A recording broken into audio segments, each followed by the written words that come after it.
Gross.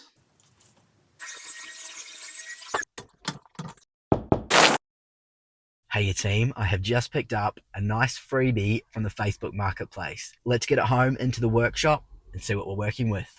Now I know what you're thinking. What's wrong with that? Well, not a whole lot, to be fair. It is structurally sound. It is very dirty. It's got a lot of mold inside, which I'll show you soon. As it stands, it's not very functional. So what I'm thinking is we'll get a little bit creative with it, strip it right back, and give it a look that not everyone, but some would really desire in their homes. And that is that kind of apothecary style. But there's no point in me sitting here telling you all about it. Let's get stuck in. So you can see here on the drawer front, apply with oak veneer. And on the inside, it's actually a mahogany veneer. So a lot of work's gone into it. Now you can see the mold. Check that out. Yeah, that's just a little bit. Let's open this wonderful cupboard. Gross. All right, so I'm going to pull apart what I can. And let's get stripping.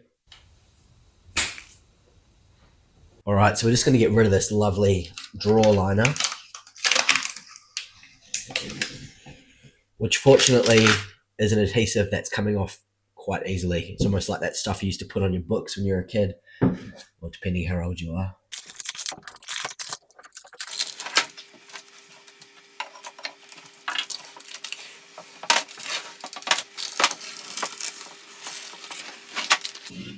How stunning is that grain?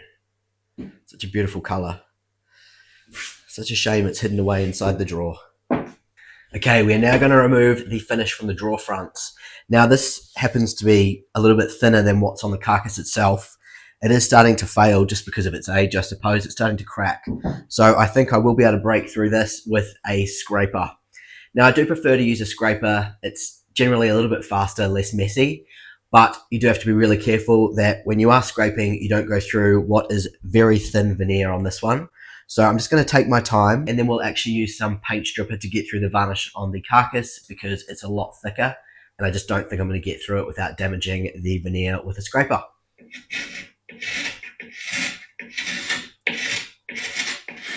Just trying to be really gentle. Does seem to be getting it off okay. And the color of the oak's actually really nice. That's not its natural color, that's been stained, but I actually really like that. It's a nice shade of brown.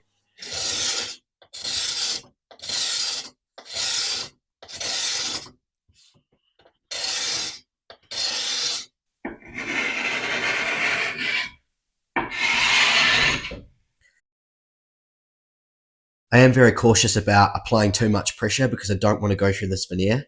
If this was solid wood, I could definitely go in a little bit harder.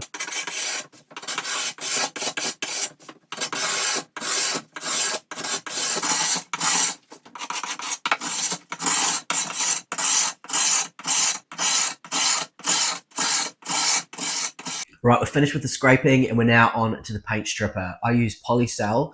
I get a lot of questions about this, but I do think you can only get it in the UK. It does say polycell.co.uk on the back, which is a good indicator, and I haven't seen it on Amazon in America. It's really good stuff, probably the best I've used so far. Now, before I use it, I always scuff up the surface with 40 or 60 grit sandpaper. Don't go too rough because you'll go through. But yeah, just a good scuff. It gives it a good head start. So let's get to it. First up, you want to get some gloves on. And if you don't have good ventilation, you probably want to wear a mask as well because it is stinky stuff.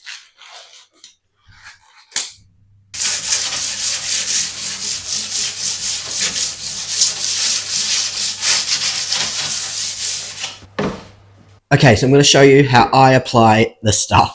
Now, you might think I'm crazy not using, like a chip brush or whatever. I'm telling you, this works. Now, what's good about this stuff is it dries reasonably quickly. So what you do is you just do your first layer, which might, it's not going to be perfectly flat. It's just your base layer.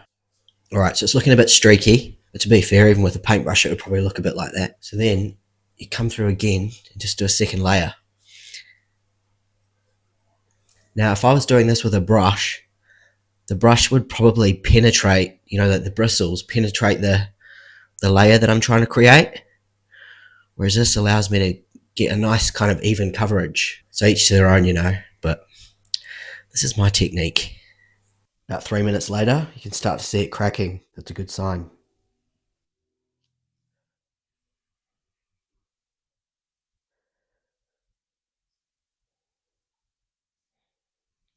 So it's been about 10 minutes. And I'm just doing a little test here. You basically want it to peel off like a piece of paper, but you want the varnish to be stuck to the underside. And that's exactly what's happening. So perfect. Let's get it off.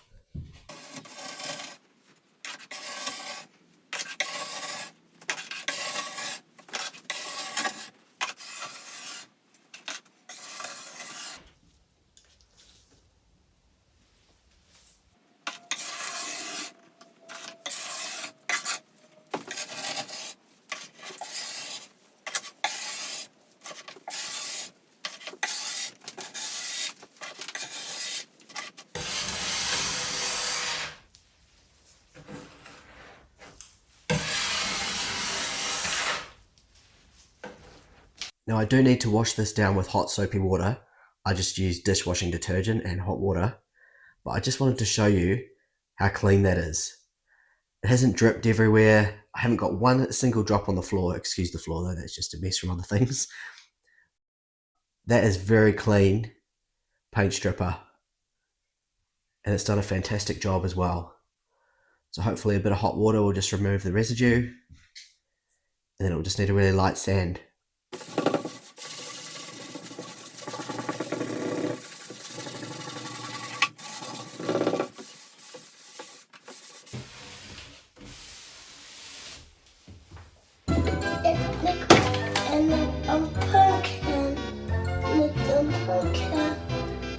That's it. There's a pumpkin.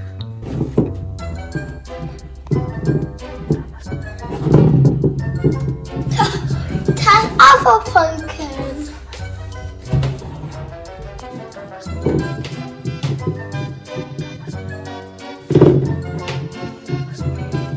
Back on.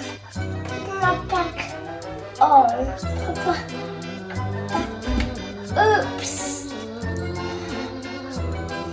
Now. Boom. Boom.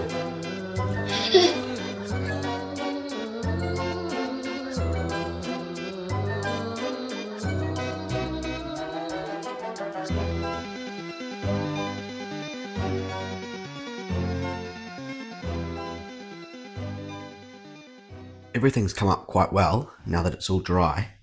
So I'm going to give the whole thing just a really light sand with a sanding block, just using my hand. This end in particular is a little bit sad. So I will try and get some of those scratches out with some water and an iron. But before I do that, and I think I'm going to have to deal with this mold because every time I look at it, it's making me feel a little bit sick. So this is distilled vinegar. It's quite effective on mold. So I'll do this first and then probably clean it again with some detergent. Oh, this stuff stinks.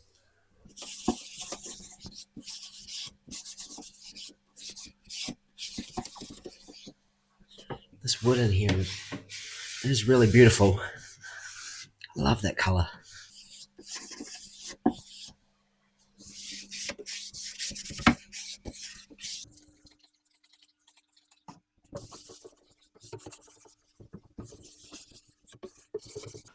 I'm not too sure how effective this will be. Scratches, but we'll give it a go. No harm in trying.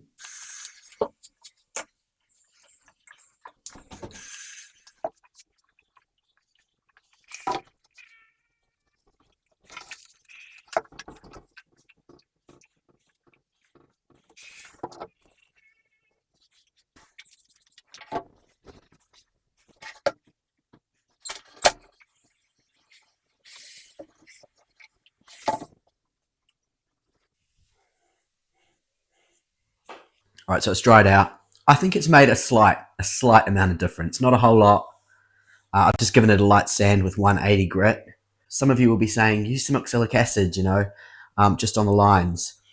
I don't really think that you can just use it on the lines. I feel like if I put it on, it's going to bleach essentially the wood around the mark as well. I don't really want to just do this whole panel either, because then it changes the color completely from the rest of the unit. I'm just going to leave them as they are. I am putting a darker stain on here anyhow, so I think that will be good enough. And also, furniture this age does have marks. It's not very realistic for them to be in immaculate condition like the day they were made. So I think these are okay. I can live with them. Okay, so I want to essentially create 12 faux drawer fronts. So from these 3, I'll create 4 on each drawer front. Now I've measured up, I know exactly how big they need to be. So I'm just working on the first line here, putting down some masking tape. I'll measure up to get my line very accurate.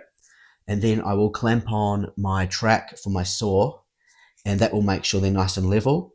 And then we'll go through and hopefully get a nice straight line that's not too deep, not too shallow, but just enough to create that sort of look as a divide between the drawer fronts.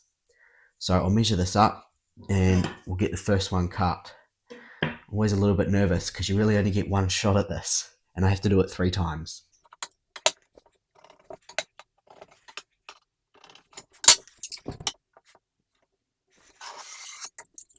Okay, pretty confident I've got it in the right spot, so let's get the first cut done. Wish me luck.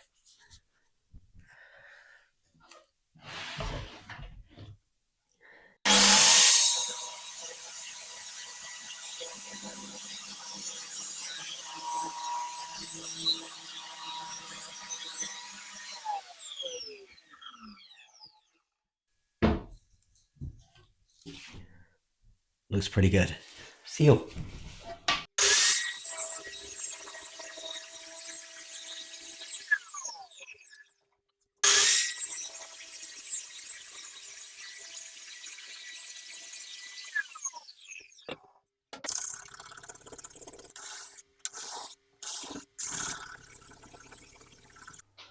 Obviously that wood in there is quite a bright color and we need to dull that down a bit. So I'm just using some walnut stain and a very small brush just to get in there and make it look a bit more like it's actually a gap between 2 drawers.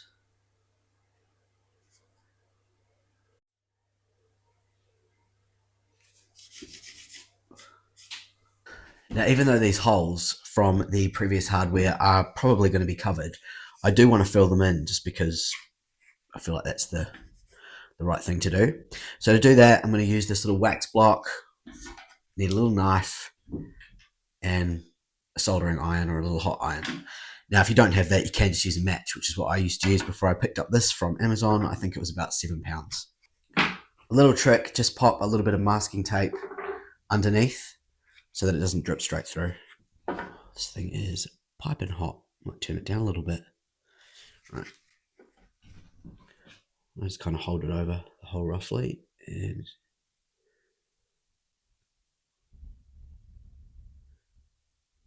it's always a bit of guesswork at the start. There we go.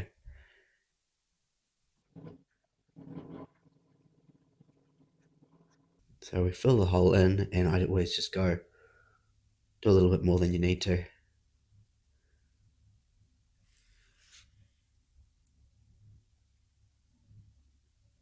There we go. And that won't take too long to harden. A couple of minutes later, that's looking pretty good. Now I just use the knife to take off that top layer. I wouldn't go right into the wood, just take off that top layer because we'll get in there with some sandpaper afterwards anyway. Just get rid of what we can without damaging anything. Then I just grab some sandpaper, just gently sand it.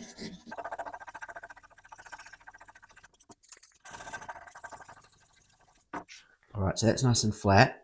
And then I'm going to go over this with some wax shortly, so I'll show you that. I use this antique gold, so it's basically a tinted wax. Quite a nice rich colour. It's never as dark as what's in the jar, but it does give the wood a beautiful kind of tone. Now, to apply it, I just use some very fine steel wool. You don't need a whole lot. So this is by Gilboys, one of my favourite brands, and it smells amazing. They've got a few different wax shades that you can get. I think this is the darkest one they've got. So as I mentioned, Halloween is coming up in a couple of days. In New Zealand, Halloween is not really celebrated as much as it is, well, not in America by any stretch, but even the UK celebrates it a lot more than New Zealand. And as a kid, I was never allowed. My mum would never ever let my sister and I go out trick or treating. It was just absolute no no. And the neighbour used to look after us after school. And one day we decided we were going to do it. We didn't have costumes, so my friend got like a ballpoint pen and drew some fangs and scars on my face, and off we went. We managed to get lots of treats, and we were really excited that we'd got away with it. And then a couple of hours after Mum was home after dinner, she sort of had a chat with us about it, and I was like, "Who dobbed us in? How did she find out?" She's like, "I know everything." And I was stumped. I was like, I don't understand how she's found out. And then later that evening, I went to have my bath, looked in the mirror. I forgot to wash the biro off my face. Rookie error. Alrighty, 20 minutes later, and I'm ready to come in and give it a buff.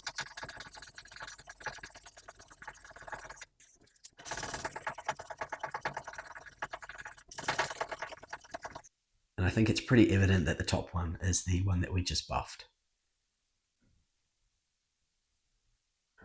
Alright, I've got the unit upside down here, so this is the base.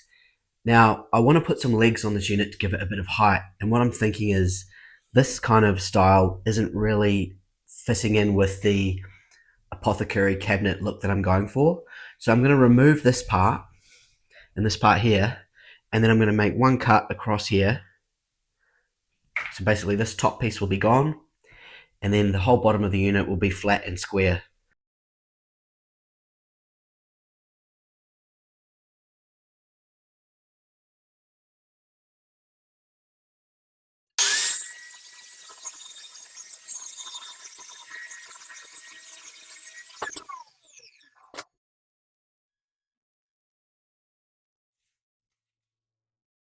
Alright, so it's now time to apply some stain to the carcass. Now originally I was going to go with quite a dark colour, so there was more of a two-tone effect between the carcass and the drawer fronts, but I've decided I think it's better to keep it one sort of tone of brown. So I've been experimenting with the offcut with some stain. So this is just a mixture of different stains to try and get the right colour. I use this brand, which is Furniture Clinic. It's pretty much what I always use. I just find them super easy to work with. So as you can see, it's quite dark looking, but once it's on, it tends to be quite a bit lighter. I just apply it with a sponge.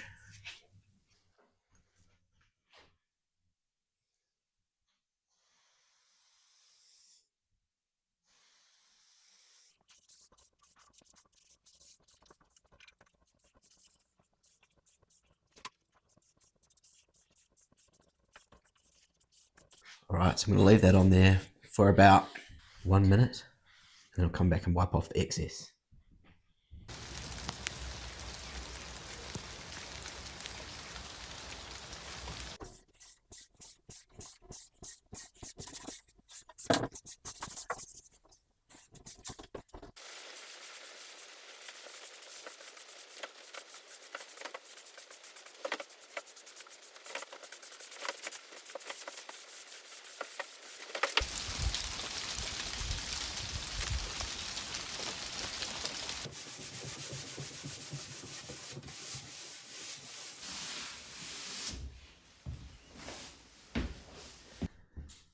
So I'm also going to apply the same wax to the outside of this as well. And so far I'm thinking it's looking like it is going to be reasonably similar in colour.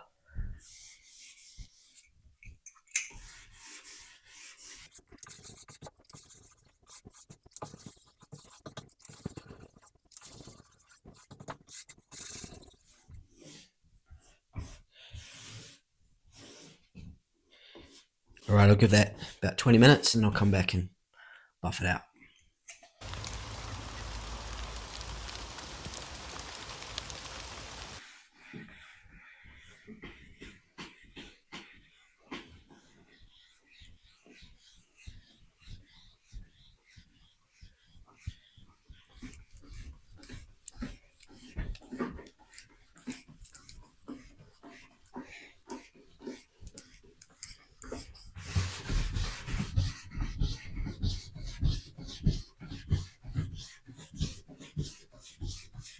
Just giving these hairpin legs a try. I know what you're probably thinking. Ooh, I don't know about that. Well, I've ummed and ahed about this. I do think that wooden legs is trying too hard to be that antique, and I don't think I can be as authentic as that with it. I'm not going to pull that off. Whereas these give that industrial apothecary look, and I think that might be appealing to a wider audience. Not entirely sure. We'll soon see.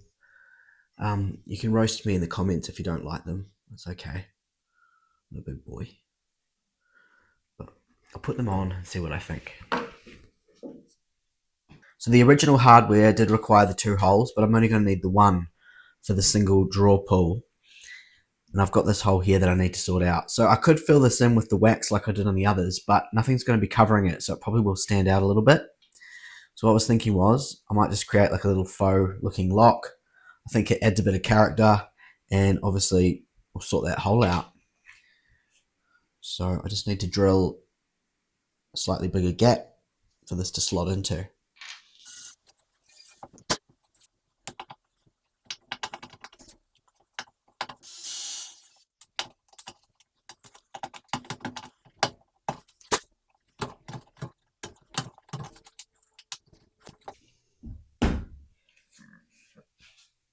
And it is now time to add the hardware, and I've gone with these sort of, I would say, aged kind of bronze, brass, not really sure actually. I've gone with these, so put one of those there, and also the similar color label holder. So we'll measure up and get them on. I've got quite a few to put on. I guess I've got like 26 or something, so let's get going.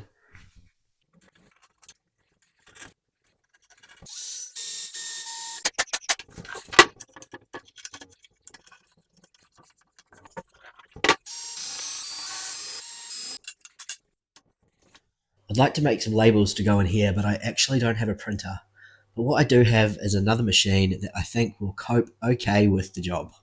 This might be overkill, but you've got to work with what you've got. So I've just jumped into the Xtool software, loaded up some labels, tried to go for that authentic look, and I'm going to engrave them onto some really thin, nice wooden veneer.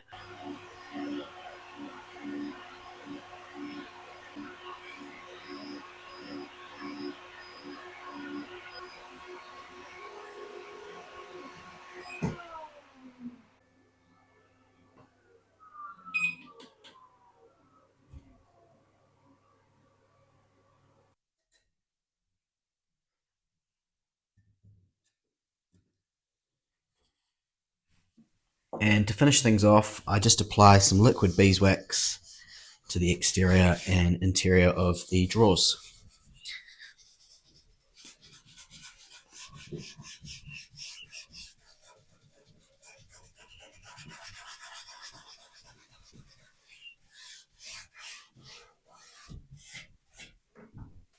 Well, I guess that brings this flip to an end. Thank you very much for tuning in. I do hope that you've enjoyed it. My name's Cole. This is Flip It Nation. Happy Halloween, and until next time, take it easy.